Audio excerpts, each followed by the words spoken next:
Stigas, por una energía limpia, segura e inclusiva. Sindicato de Trabajadores de la Industria del Gas de Capital Federal y Gran Buenos Aires.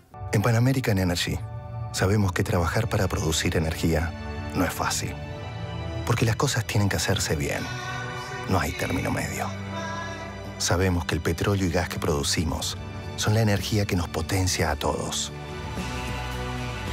Somos parte de las comunidades porque creemos en sus sueños. Y crecemos. 20 años de Pan American Energy. Hacer las cosas bien es la mejor manera de hacerlas. Bienvenidos a un nuevo programa de Energía 21. Mi nombre es Regina Ranieri y hoy tenemos un programa súper especial sobre las medianas y pequeñas industrias. ¿Cuál es la situación de cara a la nueva tarifa y cuáles son las posibilidades de hacer eficiencia energética para reducir sus consumos? También veremos cuáles son las posibilidades desde que los residentes aprovechemos la luz solar para generar agua caliente. Agradecemos nos acompañen y recuerden seguirnos en todas nuestras redes sociales y seguir los programas anteriores en nuestro canal de YouTube Energía 21 TV.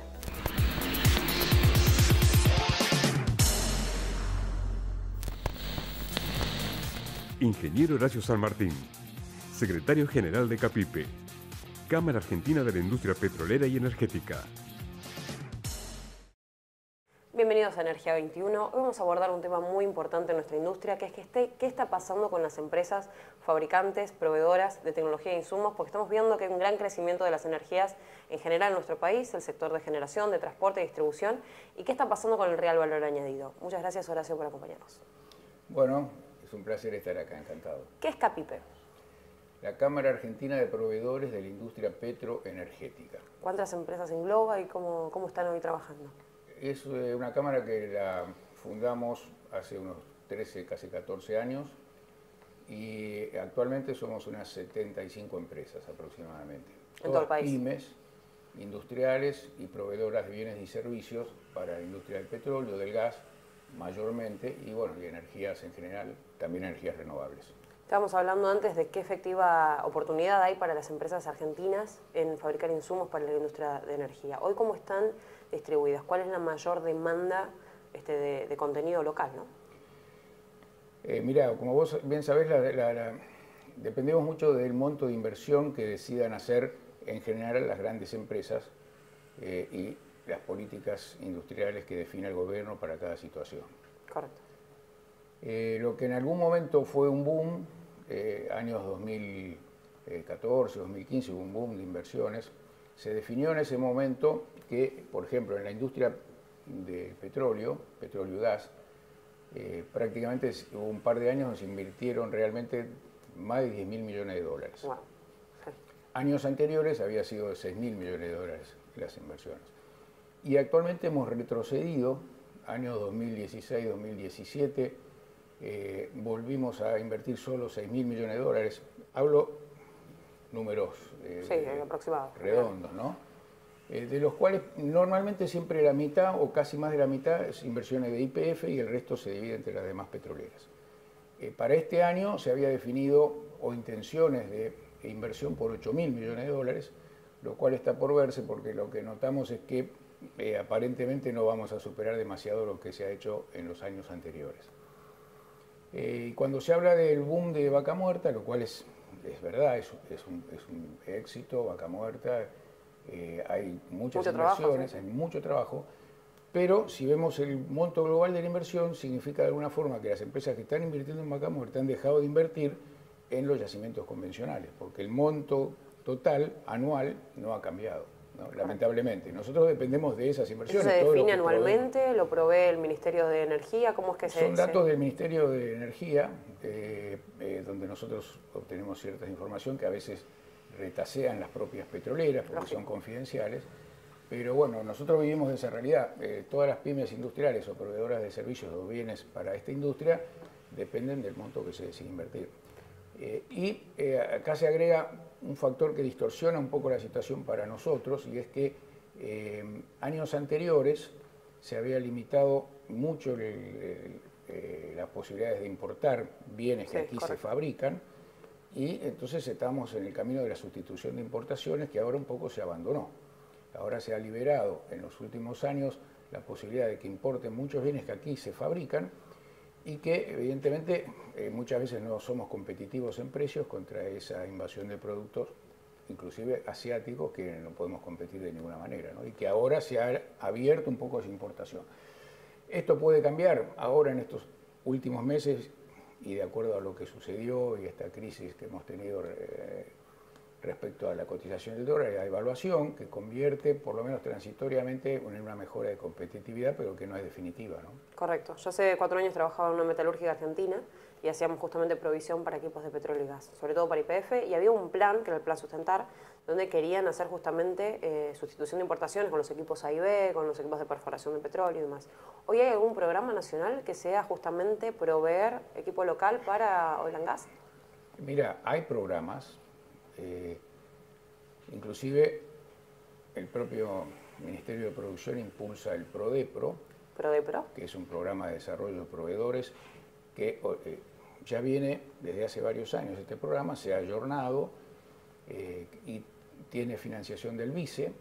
¿Del Banco ICE? Y tiene, varias posibilidades ofrece, desde los aportes no reembolsables para algunas cuestiones que hacen a la tecnología, lo cual es muy interesante para las pymes, y luego tiene créditos que son para inversión productiva a largo plazo y créditos que son para capital de trabajo asociado a esta inversión productiva, que también son a mediano plazo, con tasas de interés, en muchos casos bonificada, con subsidios del 6% de tasa de interés, pero que, bueno, lamentablemente, como ahora también se ha sufrido esta crisis financiera, en los últimos meses, como que se han frenado todos estos planes momentáneamente, ¿no? Pero sí, inclusive YPF, asociado al Ministerio de Producción, lanzó un PRODEPRO propiamente para YPF, donde la idea es que aquellos productos que YPF necesita que se desarrollen en el país va a ayudar,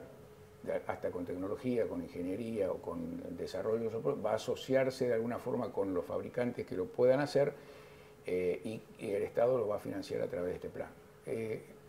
Bueno, estamos en camino de eso, es muy interesante y es parte de lo que se venía haciendo dentro, como tú dices, el plan de sustitución de importaciones, que aunque perdió importancia en estos últimos años, es muy válido para el futuro, ¿no? ¿Qué es lo que principalmente se produce en la Argentina para la industria, para los que no son de la industria de oil and gas? ¿Qué es lo que se fabrica? Porque entiendo que tubos sin costura, debe haber muchísimas... Bueno, aquí en la Argentina, que realmente somos muy industrialistas... Somos muy industrialistas. Yo lo he visto por el caso de Chile, donde vienen no solamente las inversiones de afuera en lo que es minería, no había industria local preparada para el crecimiento del crecimiento industrial per se. Acá en Argentina sí, tenemos una industria... Sí, acá somos muy emprendedores, entonces muchas veces de una industria salen muchas industrias hijas de esa, que heredan tecnología, y bueno, y las posibilidades de emprender una empresa familiar, unipersonal o una pyme argentina no se da por ahí en otros países. Nosotros, por ejemplo, vemos, además de a través de otras cámaras, que son cámaras de fabricantes de productos, ¿no? o CAFMEI, por ejemplo, de maquinaria y equipos, vemos que es increíble el desarrollo que hay local. Por ejemplo, un tema en el que yo conozco bastante profundamente, el tema de las válvulas, válvulas para toda la industria en general y mucho para el petróleo y el gas. Aquí en la Argentina hay prácticamente 30 empresas fabricantes de válvulas de distintos tipos, y vamos a otros países de la región, latinoamericana inclusive, que no tienen ningún fabricante, porque están acostumbrados a comprar en el exterior y es algo que no se proponen quizás fabricar. Y aquí empezamos con una de los años 50 y después, bueno, hoy por hoy hay una cantidad muy importante y no solo de fábricas, sino de tecnologías ya propias que se aplican a la industria local. Correcto. Yo lo que evalué en su momento cuando se estaba llevando a cabo el programa de YPF era que hacían una estimación de toda la cadena de valor y ver en dónde efectivamente se podían no solamente sustituir importaciones, sino reconvertir empresas existentes para hacer provisiones en la industria del oil and gas. Lógicamente requiere mucha normativa también, de seguridad, lógica por manejo de gases, manejo de combustibles. ¿Cuánto tiempo tarda en reconvertirse una empresa? ¿Tienen estimado, una vez que se detecta que hay un faltante local, en alguna provisión de un servicio? ¿Cuánto tiempo? Mirá, reconvertir una empresa lleva muchos años. porque toda la experiencia que se conoce en un sector o en un producto lleva muchos años. Lógicamente, una metalmecánica puede fabricar distintos tipos de productos para distintos tipos de industria. Nosotros lo vemos cuando la industria del petróleo y el gas está un poco en la etapa de desinversión, muchos de nuestros propios fabricantes intentan meterse en el rubro de la minería o en el rubro del sector automotriz. Trabaja muy sinérgicamente. Y viceversa, sucede también más o menos lo contrario, ¿no? Cuando esos rubros están decaídos y hay una fuerte inversión petrolera, intentan hacer. Pero yo creo que en el origen cada una de esas empresas tiene una meta y un conocimiento, y siempre como que quiere volver a lo que originalmente producía o fabricaba, ¿no? Creo que, no sé, ejemplos de lo que vos decís se pueden ver más como en el caso de la Tierra del Fuego, que cambian las normativas, cambian las promociones industriales y como que obligatoriamente se tienen que reconvertir. Y un tema que hablamos también fuera de cámara, ¿no? Es qué pasa con los renovables. Si efectivamente hay 5.000 millones de dólares de inversión en los próximos año y medio con lo que queda de Renovar 1 y Renovar 2, que son las licitaciones del gobierno. Hay incentivo a la industria nacional, hay una promoción por ley de que un mínimo de 30% y cuanto mayor sea, mejores beneficios. Pero bueno, ¿cómo se están preparando las empresas? Ahí me comentabas que había sido a Esperanza. Bien, ya te digo, en cuanto a energías renovables, no tenemos en el país mucha capacidad industrial para ese tipo de energía, ¿no? En las energías solares, prácticamente acá no fabricamos nada de paneles solares, etc. Tenemos sí en San Luis, el Bienergy. Bien, pero si es marginal respecto al crecimiento que tiene China y en toda Asia en su conjunto. Claro, ¿qué porcentaje puede abastecer del mercado local en un mercado en expansión? Claro. Como vos bien sabés, partimos, no sé, en renovables del 2%, que sí, teníamos al 8%, que ya es una enormidad, y pretendemos llegar a 20% dentro de unos años, lo cual sí requiere los planes, mucha inversión. El plan Renovar 1, 1,5, 2, muy exitosos. Ese monto de inversión es real, se está invirtiendo, pero por ejemplo en lo que es energía solar es muy poco la fabricación nacional de productos que se pueden aplicar en energía eólica. Bueno, se están comenzando a hacer acá torres, que ya es muy importante.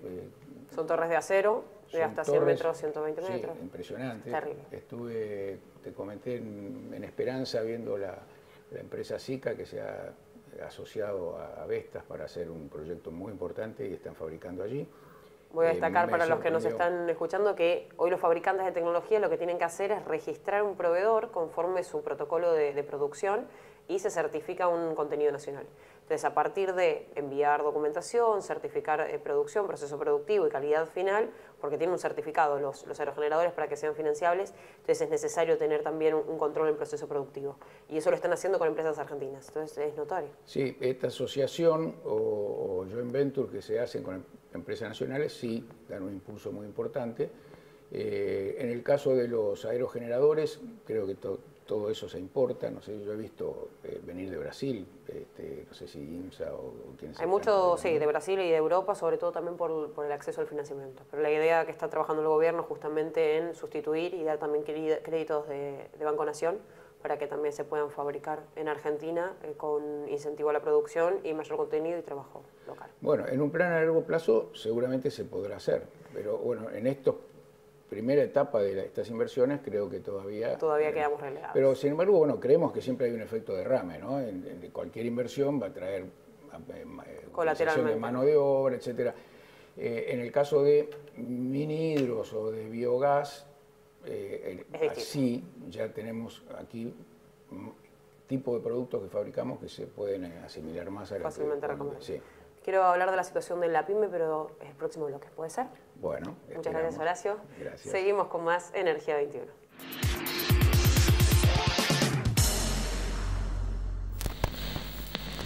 Esto es Energía 21. Recordemos, nos sigan en todas nuestras redes sociales y puedan ver los programas anteriores en Energía 21 TV en nuestro canal de YouTube.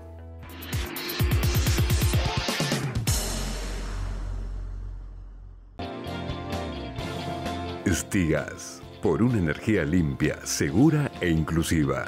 Sindicato de Trabajadores de la Industria del Gas de Capital Federal y Gran Buenos Aires.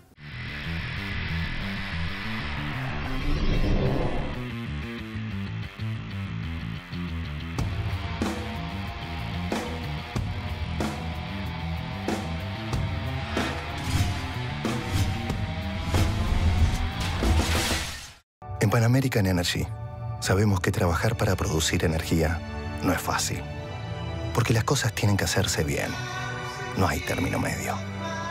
Sabemos que el petróleo y gas que producimos son la energía que nos potencia a todos. Somos parte de las comunidades porque creemos en sus sueños. Y crecemos. 20 años de Pan American Energy. Hacer las cosas bien es la mejor manera de hacerlas.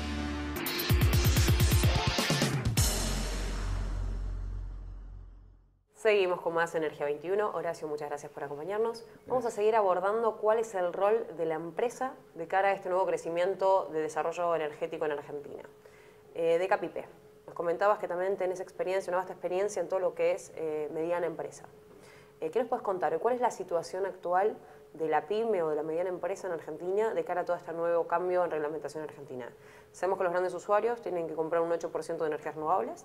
O sea, están ante una situación que tienen que definir si adherir a un contrato entre privados o esperar que Camesa les pase finalmente su factura de luz un porcentaje de energía renovable. ¿Qué hacen con eficiencia energética? ¿Qué programas hay? Bueno, mira, creo que la pyme se encuentra ajena a todas esas decisiones y a todas esas posibilidades u opciones. La pyme recibe la factura que tiene que pagar por su consumo de energía eléctrica y mucho más allá de eso.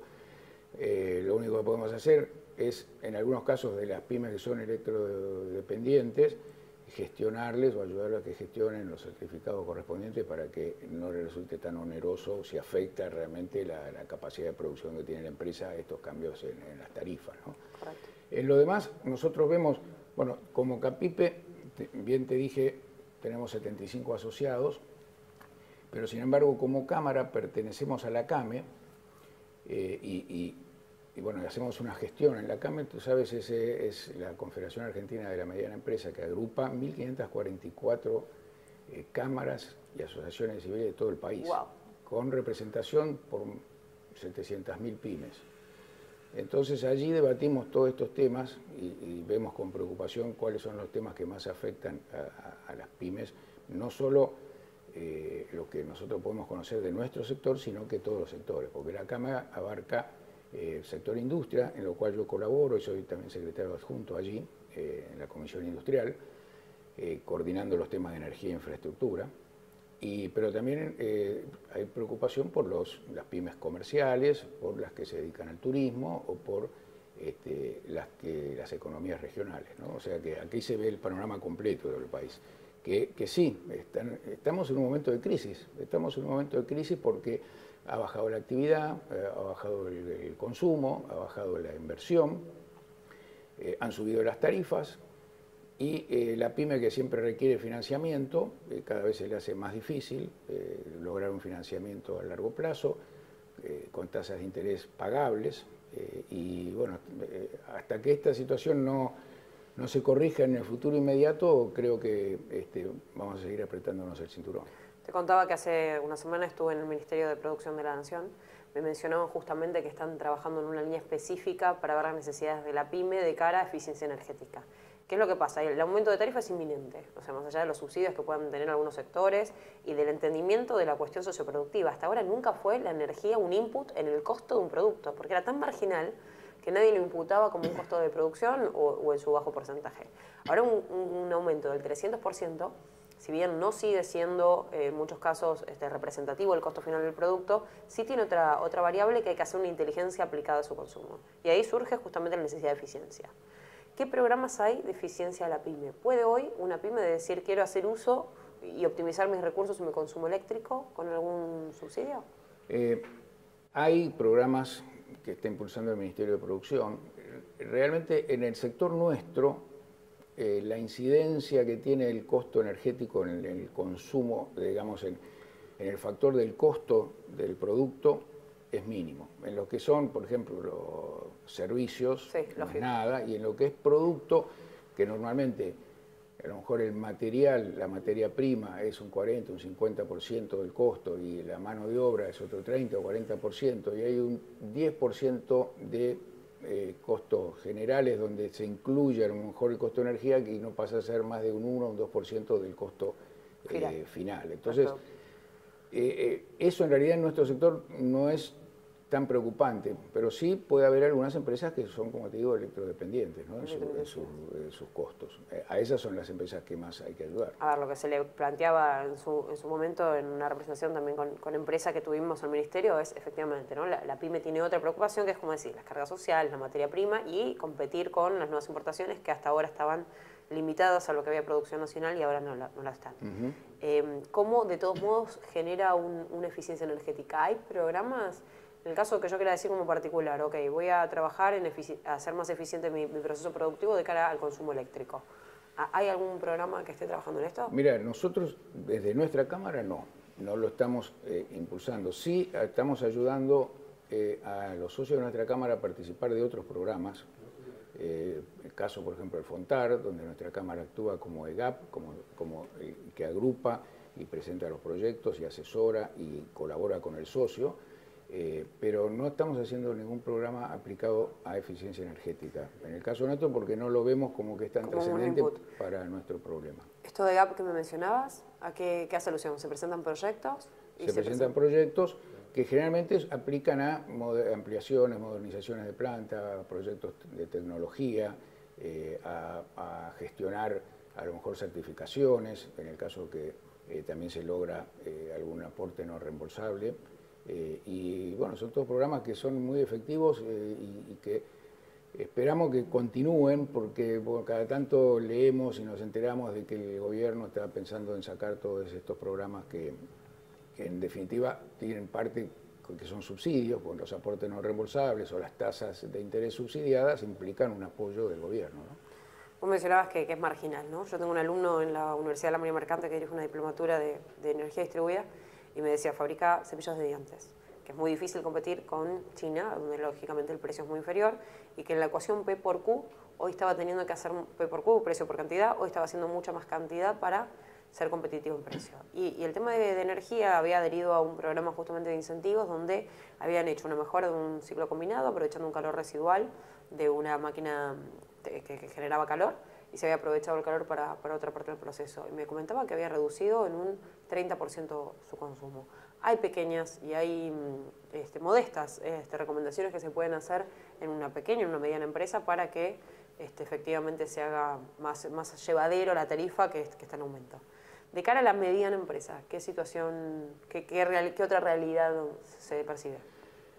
Bueno, en este momento creo que en la parte de fabricación de productos nacionales, que antes impulsaba la sustitución de importaciones y ahora no, es donde más nos afecta y donde más nos pega, por lo menos en el sector nuestro, y está sufriéndolo todo el sector metalmecánico argentino, ¿no? Excepto quizás en la parte de la industria automotriz, que es como que se maneja con otros parámetros y tienen otras negociaciones de país a país diferentes.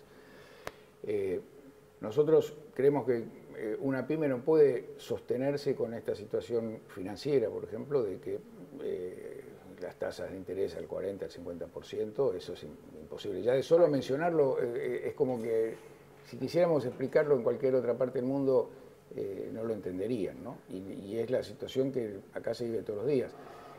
La pyme cobra plazo, la pyme le tiene que dar cuenta corriente a sus clientes. Luego, muchas veces los clientes te pagan con cheques a 30, 60, 90 días. No podés ir a negociar, por más que existen algunos programas, pero ya se desactivan automáticamente. Cuando las tasas de interés son tan elevadas, ni los mejores programas pueden funcionar. Correcto. Entonces, el apoyo financiero que puede recibir una pyme, y menos todavía una micropyme, no representa ninguna ayuda en definitiva, sino que es un salvavidas de plomo que lo tira más abajo. Sí. ¿Dónde están localizadas las empresas proveedoras? ¿Generalmente cerca de los yacimientos? ¿Dónde están principalmente? Mira, principalmente las que son fabricantes de bienes y servicios, la mayoría está alrededor de Gran Buenos Aires, claro, aunque hay algunas que también están en el interior, y las proveedoras de servicios, sí, los servicios están cerca de los yacimientos y cerca de donde lo requiere el cliente, ¿no? Te comentaba que cuando inició este gobierno me junté como ingeniera industrial con el Ministerio de Industria a ver cuáles iban a ser las políticas a largo plazo de esta gestión, ¿no? Me mencionaban que iban a hacer trabajos en 3 áreas particulares: energía, litio y agro. O sea, poner foco en esas 3 industrias para generar una competitividad mundial. Por contra al sistema anterior del kirchnerismo, donde la política industrial era más bien industria nacional a cualquier coste para fomentar un empleo. Esto era producto competitivo internacionalmente. ¿Qué me comentás del litio? Me dijiste que tuviste una experiencia, yo puedo hacer mis comentarios, pero ¿qué has visto sobre el litio en Catamarca? El litio, realmente tenemos las reservas mundiales segunda, tercera en el mundo, según como las quiera considerar, extraordinarias. A la fecha, el 16% de la producción global. Bien, y con posibilidad de que sea quizás el 50%. Sí. Hay un plan de inversiones muy importante, hay empresas internacionales que se han asociado con empresas locales o que han hecho empresas, se han instalado. El norte argentino está muy pendiente de eso. Va a generar, por supuesto, ya está generando, ya hay 2 o 3 yacimientos que producen y muy bien. Trabajo, mano de obra, y va muy asociado a qué es lo que hagamos nosotros con las energías renovables, porque muchas de esas energías renovables que estamos generando o manera de generar energía eléctrica, si no tenemos forma de acumular, no la vamos a poder utilizar. Porque una cosa es, bueno, tú puedes saber bien, la capacidad instalada y otra, cuánto podés generar de potencia y cuánto podés utilizar de eso, porque muchas veces la intermitencia no te ayuda. O te sobra en un lugar del país y te falta en otro, pero no tenés interconexión, etc. O el tema del litio puede generar una gran diferencia y puede ser muy utilizado el tema de la generación distribuida, ¿no? También. Si no tenés forma de acumular, porque esa generación distribuida es extraordinario, es una realidad, en pocos años la veremos, como que ya existe en otros países, pero no es tan fácil liberar energía de tu casa a una línea en los horarios que todos quieran hacer lo mismo, porque las líneas no están preparadas, no tenemos el cableado, ni tenemos la capacidad luego a dónde enviar esa energía. Entonces, sí necesitamos acumular. Acabas de tocar un tema clave, que es la energía distribuida, que lo vamos a abordar en el próximo bloque con un especialista. Horacio, muchísimas gracias por acompañarnos. Bueno, gracias, encantado. Seguimos con más Energía 21.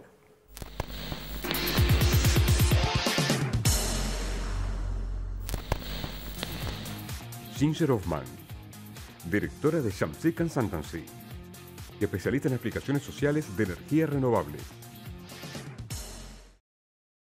Seguimos con más Energía 21. En el bloque anterior vimos un tema muy importante en la actualidad, que es qué pasa con la pyme, qué pasa con la mediana empresa, que hoy tiene un marco normativo que lo obliga a tener diversificación en energías renovables y que eso implica un cambio en su tarifa final con los aumentos que ya hemos evaluado en programas anteriores.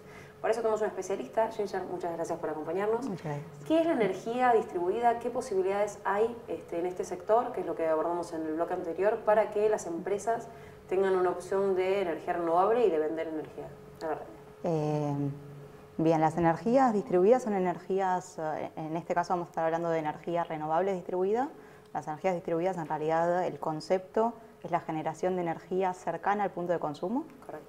Por ende, también podría ser distribuida en el caso de pequeños generadores térmicos a combustible fósil. En este caso nos vamos a especializar más en lo que es energías de índole renovable, sobre todo solar y eólica. Acabo de tomar un tema clave, que hace un poco de parate. Durante años anteriores, creo que en 2015, se lanzó una licitación para llevar energía distribuida a puntos aislados, donde eran centrales térmicas a diésel, súper ineficientes en costo. Yo creo, no quiero mentir, pero creo que saltaban cerca de los 500, 600 dólares el megawatt hora. Es una locura, es una locura. Y a eso sumado los costos ambientales que eso genera, los costos de constante suministro que necesitabas y de llegar con el combustible a esos puntos, más el déficit fiscal, que es parte de los problemas económicos que hoy en día tenemos, viene arrastrándose de esas políticas económicas que se tomaron tiempos atrás. Excelente. Repasando entonces, energía distribuida son los sitios que están cerca del punto de consumo. ¿Qué hay en renovables en este aspecto? Bien, en renovables también hay que diferenciar energía distribuida en 2 grandes tecnologías. La energía que es para generar energía eléctrica y la energía para generar otro tipo de consumos energéticos, como puede ser la energía térmica. Excelente. Dentro de esas 2 líneas, dentro de la energía eléctrica, la tecnología más disponible va a ser la energía solar fotovoltaica, la energía eólica de baja potencia. Lo que tienen de buena estas 2 tecnologías es que vamos a elegir el tipo de tecnología dependiendo del recurso que tengamos en el lugar. Si hay más insolación, vamos a tender por energía solar fotovoltaica. Si en cambio tenemos un clima que favorece más el viento, que son vientos más unidireccionales, vamos a pensar en las posibilidades de la energía eólica. Correcto. En la mayoría de los casos, sin embargo, se termina prefiriendo por la energía solar fotovoltaica porque tiene menos costo de mantenimiento, porque una vez instalada es fija, no tiene movimientos y el mantenimiento va a estar más de la mano con las baterías en el caso de que sea una instalación off-grid, y ahora explico qué es cada cosa, o de ciertos componentes como inversores y cuestiones electrónicas en el caso de que sea una instalación on-grid. La diferencia entre una instalación off-grid y una instalación on-grid, off-grid son instalaciones que están totalmente aisladas de la red, que necesitan una fuente de almacenamiento para después consumirla. Pensemos que el sol lo tenemos durante cierta franja de día y a la noche no tenemos esa energía disponible en cuanto a radiación lumínica.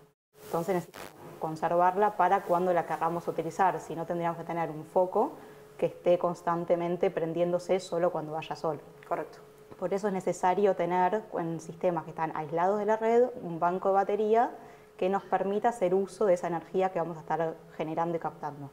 En cambio, y esto tal vez lo hablemos en lo que desarrollamos del programa, en cambio la posibilidad de hacer una instalación on-grid lo que nos permite generar una energía eléctrica mediante los paneles fotovoltaicos, insertarlos a la red que normalmente consumimos, con la cual enchufamos, y que se consuman otros puntos, que no necesariamente es el punto de generación, sí va a ser un punto más o menos cercano por un tema de la distribución de la energía dentro del canal.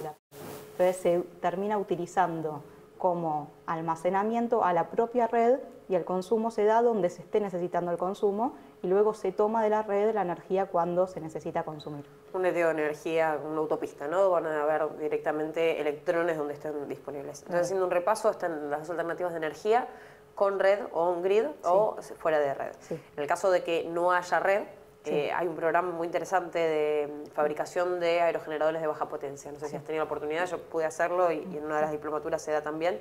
Se arman aerogeneradores, de 2,5 metros aproximadamente, que tienen 1 kilovatio de potencia o un poco más. Sirve para un consumo básico, pero lo cierto es que es la instalación más compleja que en el caso de la energía eólica, pero también te genera una empleabilidad, porque obviamente es de madera, se tienen que tallar obviamente las aspas, tienen que estar equilibradas, o sea, tiene toda una inteligencia aplicada al desarrollo, donde tiene un costo de mantenimiento mayor, porque obviamente son piezas rotantes. Sí.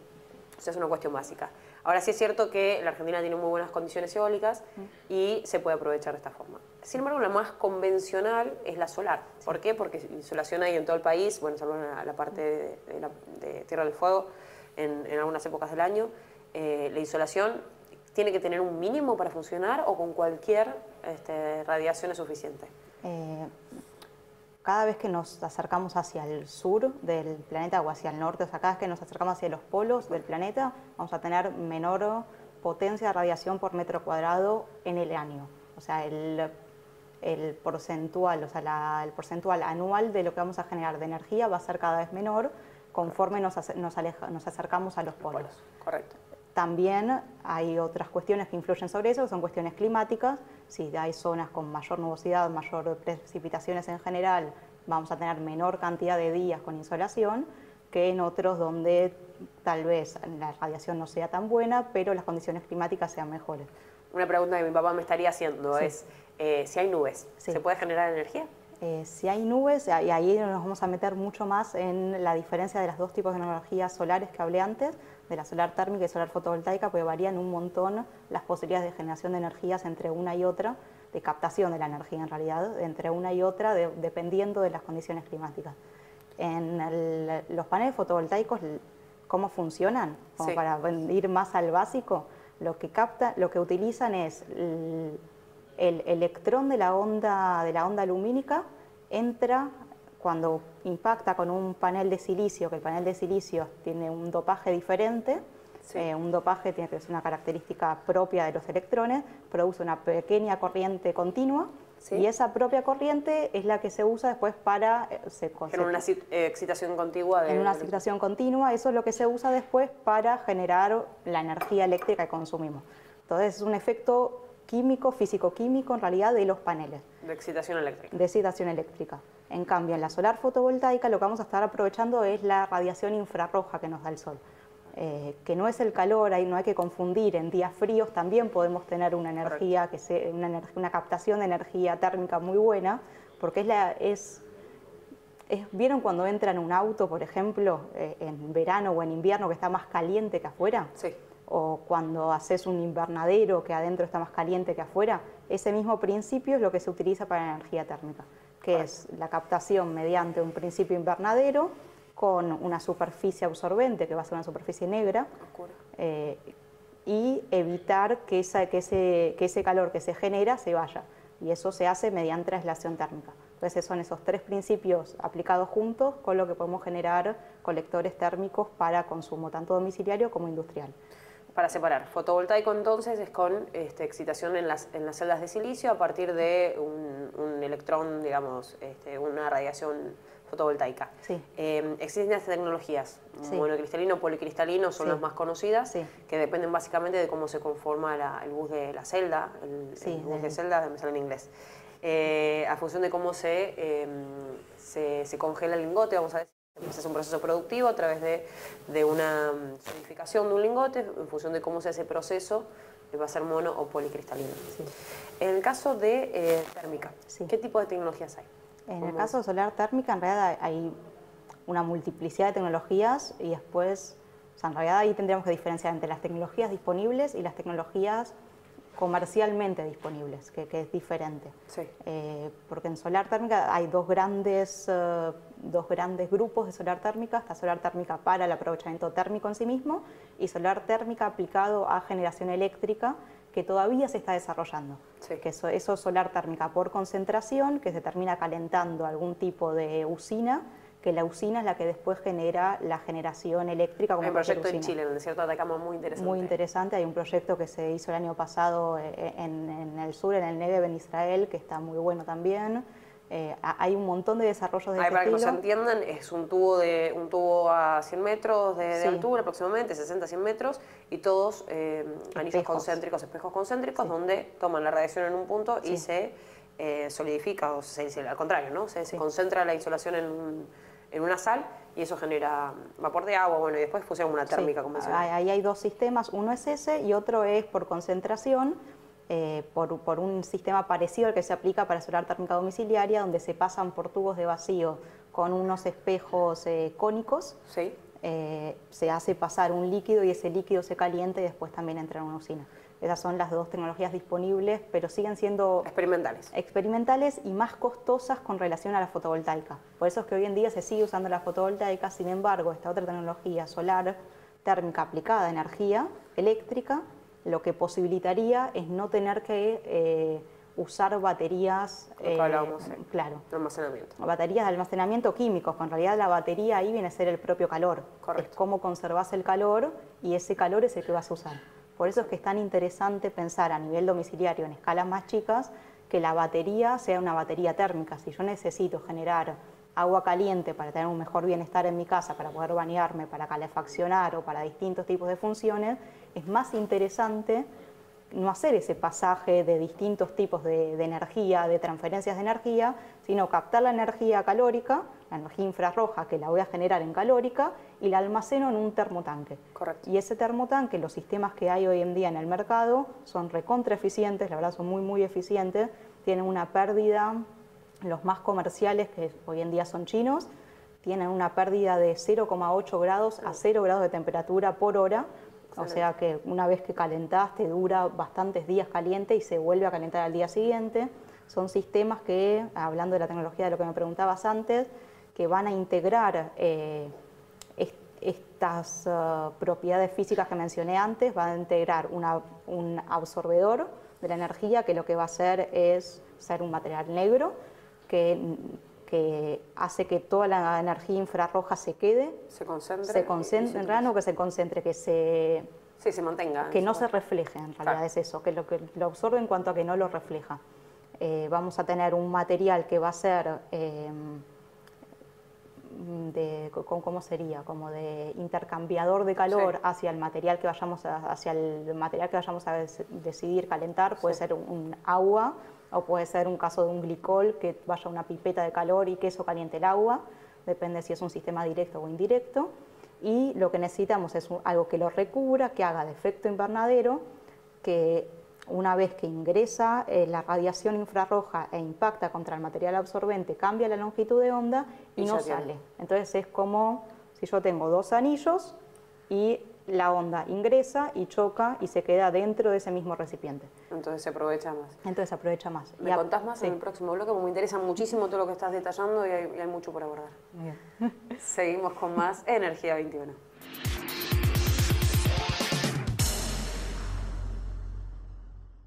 Esto es Energía 21 TV. Recordamos que pueden ver los programas anteriores en nuestro canal de YouTube, Energía 21 TV, y los invitamos a que nos sigan a todas nuestras redes sociales.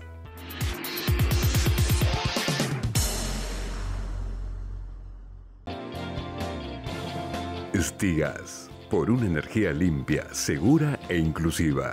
Sindicato de Trabajadores de la Industria del Gas de Capital Federal y Gran Buenos Aires.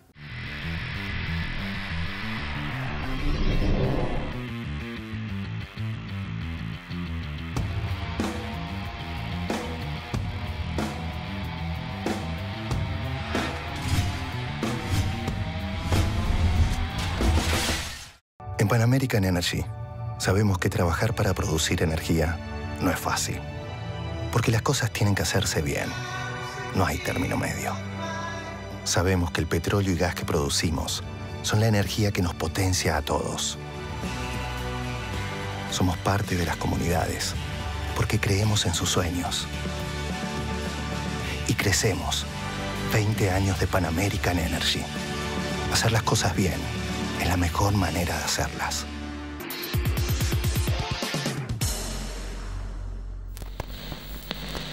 Gracias por acompañarnos. Seguimos con más Energía 21. Estamos viendo cómo obtener energía gratuita, caliente, a partir de la insolación. Muchas gracias, Jennifer, por acompañarnos. ¿Cómo se obtienen? ¿Qué son el principio de funcionamiento de los termotanques solares? Bien, el funcionamiento de los termotanques solares se basa en un principio de absorción térmica de la radiación infrarroja. El principal principio, o sea, en realidad son tres principios superpuestos que lo podríamos explicar como para que lo entienda un nene de 5 años. A mí me gusta explicarlo en esos términos, como cuando es verano y hay mucho sol y hay una manguera negra al sol. El primer principio es una manguera negra al sol que cuando la abrís sale agua caliente, como nos pasa cuando regamos las plantas y sale agua caliente. El tema es que cuando pasa una nube, esa manguera que estaba con agua caliente se enfría. ¿Cómo hacemos para que eso no pase? Para que eso no pase se genera una segunda capa con un tubo o un vidrio que lo que impide es que el calor que está generado se vaya. Como un termo, básicamente. Es como un termo, claro. Entonces se agarra ese absorbedor, ese color negro, se lo pone dentro de un aislante térmico y ese aislante térmico nos va a funcionar para que ese calor que se generó no se vaya. Correcto. Hay un tercer efecto físico que pasa ahí adentro, que es al poner un vidrio, generamos un efecto invernadero. El efecto invernadero lo que nos va a permitir es que una vez que la radiación infrarroja ingrese dentro del dispositivo y al entrar en contacto con un material, como puede ser un material absorbedor de color negro u oscuro, cambia la longitud de onda de esa radiación y si bien pudo entrar por el vidrio, no puede salir por un tema de la porosidad lumínica del propio vidrio. Entonces queda rebotando dentro de la propia superficie y es lo que nos enseñan también en la primaria, que es lo que pasa a nivel de la atmósfera terrestre. Correcto, claro, los gases de efecto invernadero. Entonces se obtiene calor a partir de un fluido y efectivamente de agua puede ser, se utiliza agua caliente residencial para distintas. ¿Qué normativa hay al respecto? Bien, normativas al respecto en realidad no hay del todo, hay normativas provinciales que existen. En Santa Fe, yo sé que han tomado muchísimo y mucha fabricante local. Claro, en Santa Fe hay muchísimo fabricante local. La diferencia entre la fabricación local y la fabricación importada es la tecnología que se va a usar. La tecnología importada es de tubos de vacío en general, es un tipo de producción más parecida a un termo, el típico termo de vidrio, de mate que lo abrimos y que es de vidrio. Y ese tipo de material no se fabrica en casi ningún otro lado que en China. Incluso fabricantes de distintos lugares del mundo se radicaron en China por un tema de competitividad de precio. Sí. Y la producción nacional es más de placa plana, que son placas donde pasan serpentinas o mallas de cobre, también en una caja de contenedor negra con un vidrio que tiene una eficiencia buena para ciertos lugares, sin embargo no tiene la ventaja agregada de la aislación del vacío que permite el tubo de vidrio. Antes. Entonces ahí tenemos, esa ya tiene que ver con una decisión política de qué es lo que vamos a incentivar o con qué normativa, justamente ahí nos metemos dentro de las normativas, cómo vamos a poder desarrollar una normativa que proteja cierta producción nacional, que me parece personalmente que es necesario hacerlo, pero que de la mano permita que entren cierto tipo de tecnología que compitan en equidad de situación con los productos nacionales, como para tampoco cerrarle las puertas a una tecnología que a nivel mundial está teniendo auge. Me comentabas que era el 70% de la existencia global. El 70%, sobre todo en los países asiáticos, es casi el 90% de las tecnologías son de tubos de vacío. Sí. En Latinoamérica tiene una importancia mucho mayor, excepto en los países que están con medidas proteccionistas como Brasil, por ejemplo. Y también tiene que ver con cuál es la temperatura externa con la que vas a trabajar. Porque el tubo de vacío lo que te va a proporcionar es mayor aislación térmica, no te va a mejorar tanto la captación en cuanto a superficie colectora, pero te mejora la aislación. Entonces es un tema de elegir cuál es la mejor tecnología para cada lugar, y eso es parte del trabajo de un buen relevamiento, un buen diseño, y no quedarse ni con una opción ni con la otra porque sí, sino ver cuál es la mejor aplicabilidad. Tu perfil profesional es sociología, a diferencia de lo que parece hablando técnicamente, que sos muy buena técnica también. ¿Cuál es la afectación social que tienen todas estas energías? Bueno, en realidad yo diría un paso más atrás no es estas tecnologías, yo pensaría... El servicio, ¿no? Claro, o sea, yo pensaría, ¿para qué usamos energía? O sea, la verdad que la energía desde hace 150 años hasta ahora se multiplicó en un ratio de un 9,1% el consumo de energía per cápita. Correcto. La generación también, el consumo de fuentes fósiles se multiplicó en casi 5 veces, sin embargo tenemos un problema de equidad enorme, de inequidad enorme, ¿no?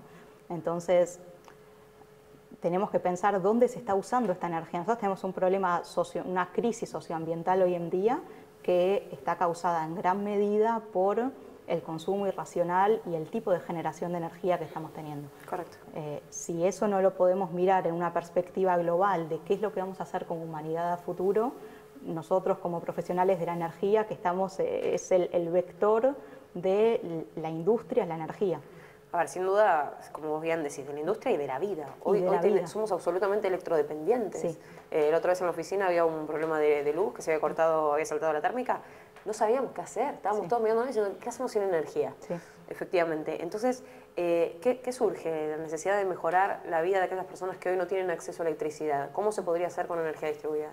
Bueno, lo que la energía distribuida permite como concepto, después hay que ver cómo se acompaña esto con medidas económicas y políticas económicas que vayan acompañando también las medidas tecnológicas, pero como tecnología lo que nos permite es descentralizar las fuentes de generación de energía. Correcto. Hoy en día nuestra matriz energética no solo que es, en Argentina particularmente, bastante ineficiente y principalmente fósil, sino que también está centralizada en muy pocas manos que en definitiva controlan cuánto se genera, cuánto no se genera, más la regulación del gobierno, pero queda en un oligopolio de pocos que deciden por sobre las políticas energéticas de nuestro país.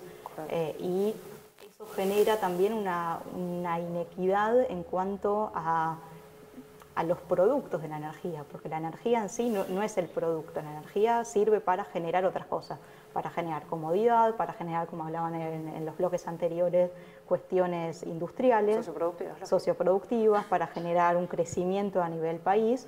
Y si no pensamos en el universo completo de lo que las energías nos permiten, nos vamos a quedar siempre como cortos, si nuestra mirada va a ser siempre técnica.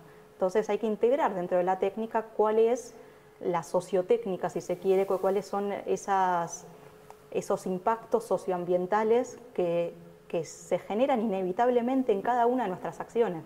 Entonces el tema es, si vamos a tener un impacto, porque lo vamos a tener, ¿cuál va a ser ese impacto? ¿Vamos a decidir cuál es ese impacto o vamos a seguir dejando que el mercado y la corriente defina por sobre las decisiones que toma los países, las políticas, las distintas empresas, los distintos organismos? Ahí es donde me... El debate, y me parece, pero que no es solo un debate, sino que es incluso una posición que hay que tomar y defender de si queremos solucionar la crisis socioambiental que estamos viviendo, tenemos que pararnos en otro lugar y mirar las cosas desde otra perspectiva. Me alegro que se trabaje transversalmente. Como ingeniera lo abordo técnicamente en mi día a día. Me encanta que haya también desde el área humanística que estén trabajando en paralelo, porque lo que hablábamos antes, ¿no? La energía aislada, la energía distribuida aislada, que está fuera de red, es una gran oportunidad para energías renovables, con cuidado ambiental, con generación de empleo, sí. Y justamente con acceso a electricidad, donde hacer un tendido eléctrico de una red de media o de baja tensión sería muy costosa, y sí. Hoy los gobiernos deciden no hacerlo por una cuestión de manejo de fondos, de recursos, y hacerlo con energías renovables. Celebro que esté en estudio y que se esté abordando de esta forma. Sí. Muchísimas gracias, Jennifer, por acompañarnos. Gracias a vos. Energía 21, gracias por acompañarnos.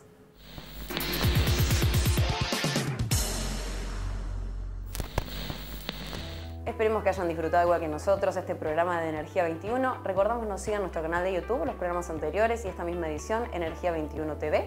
Y recuerden seguirnos en todas nuestras redes sociales para hacernos consultas sobre los temas que les interesan abordemos en los próximos programas. Los esperamos el próximo martes, 21 horas, por 360 TV.